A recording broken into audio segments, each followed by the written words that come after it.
My name is Robert Victorino. I'm an academic professional with the EMS program at Portland Community College at Cascade campus. Manual code 3, copy. Yep. Okay, manual for Medic 1 with code 3 here report. Go ahead, Medic 1. Okay, we're coming in with a 52-year-old male found down, unknown downtime, possibly fell off a ladder, started CPR. We've shocked him 3 times, and our ETA is less than 2 minutes. Okay, you're going to be in crash room 2 on arrival at manual clear. Crash room 2, copy.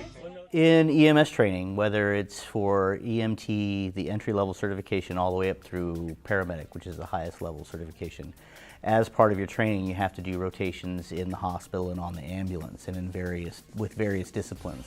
So my primary job here is to coordinate and arrange those rotations. And then my secondary job is as an instructor in the programs. Okay, well, EMS is Emergency Medical Services. EMT is Emergency Medical Technician. And what a lot of people don't know is there are several levels. Emergency Medical Technician Basic is the initial entry-level certification. It's a couple of terms of class, and you get a national and state certification out of it. You are certified to practice basic life support. I became an EMT because I was living in Austin, Texas at the time, and I met someone who told me that if you took the EMT class at the community college, you got to ride on the ambulance. So I signed up for it, and I took the class, and through my education, when I did those rotations that I talked about earlier, the rotation in the hospital and the rotation in the ambulance, I just found that it was something that I was immediately drawn to. And I found that the impact that I can make in this job is something that leaves me very satisfied with the work that I do. You know, it's having a job that you love is a wonderful thing. It's a great thing, and I wouldn't trade my job for anything in the world.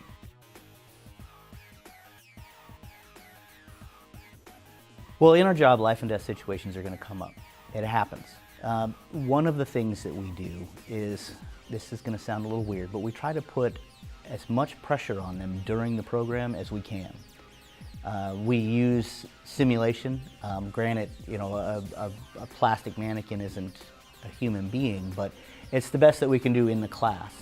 We have crisis management classes as part of the program. When we start a new program, we have the prospective students bring their significant others into the classroom, and we talk directly to their family members, and we talk about the things that they're going to have to deal with.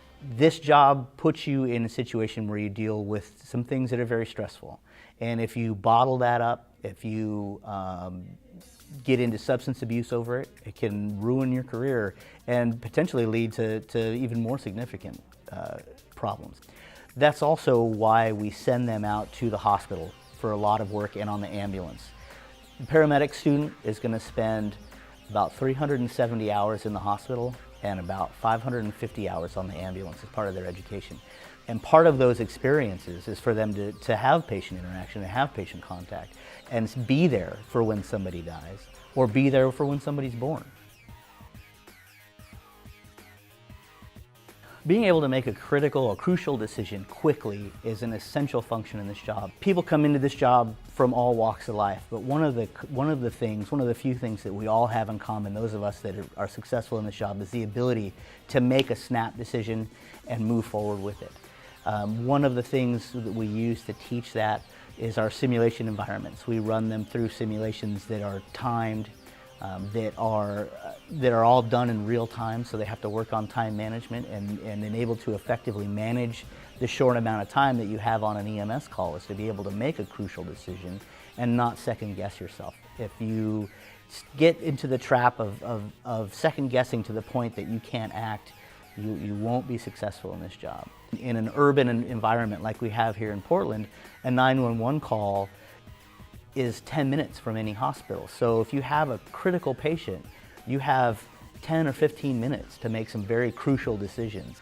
And that certification, that license, enables you to get a job working in, not just on the ambulance, but working in clinics, in hospitals, in emergency rooms. I worked in an emergency room, in a trauma center emergency room for 2 years. So the most inspiring moment of my career actually happened before my career started. It happened in my training. When I went through the EMT program that I went through, we did shifts in the labor and delivery wing of the hospital in Austin, where I lived at the time. And I went up for that rotation, and I was 30 at the time, and I don't have kids. You know, I like kids as long as I can give them back to whoever they belong to. And I went up to my labor and delivery rotation, and I had, you know, worked in the ER at that time for a while, so I had seen my share of trauma, and I had seen my share of, you know, broken bones and respiratory problems and heart attacks and all that. And I went up to my labor and delivery shift during my rotations, and the doctor that was working in labor and delivery, we went in to deliver a baby, and there was me and then 4 or 5 nursing students who were there as well. And the nursing students were crowding around the mother-to-be, getting her all ready for the delivery process, and I was kind of standing in the back of the room. And the delivery was getting ready to start, and the doctor turned around and she kind of grabbed me by the shoulder and she said, "You've got to do this in a trailer park at 3 a.m. by yourself.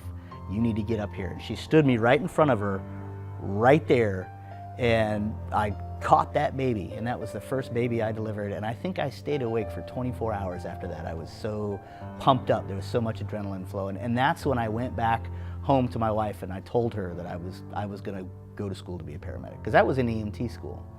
And that was the most influential moment. I've had lots of big calls and lots of little calls, but the call, and that wasn't even a call, the incident that changed what I was doing in my life was that moment.